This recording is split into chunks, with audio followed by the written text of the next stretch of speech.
ప్రతి మనిషి తన శత్రువులని సపరేట్గా ఎంచుకోవాల్సిన అవసరం లేదు. వాళ్ళ మీద పగ తీర్చుకోవాల్సిన అవసరం లేదు. ప్రతి మనిషి లోపల ఉండే 3 శత్రువులు కామ, క్రోధ, లోభ. ఈ శత్రువులు ఎట్లాంటివంటే మనిషి ఏదన్నా మంచి పని చేసబోయేటప్పుడు, లేదా ఏదన్నా మంచి విషయం తెలుసుకునేటప్పుడు, లేదా తనకి ఏదన్నా అడ్డంకి వచ్చినప్పుడు ఈ శత్రువులు లోపల నుంచి ఇలా బయటికి వచ్చేస్తాయి. కామం వచ్చి ఆ మనిషిని అడుగుతాయి, ఒరేయ్ నువ్వు ఇది చేస్తున్నావు, నీకు ఎలాంటి సాటిస్ఫాక్షన్ అయినా ఈ టాస్క్ ఇస్తుందా, నీకు ఏరికైనా పనికి వస్తుందా అని అడుగుతాయి. క్రోధం, ఈ క్రోధం అడ్డం వచ్చి, ఒరేయ్ నిన్ను వాడు తిడుతున్నాడు, నీకు వాడు గట్టిగా చెప్తున్నాడు, వాడికి ఏం అధికారం ఉంది నీతో అలా మాట్లాడడానికి అని చెప్పి వాడి చెవులు కొరుకుతూ ఉంటాయి.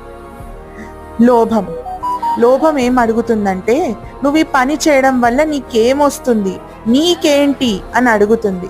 వీటిని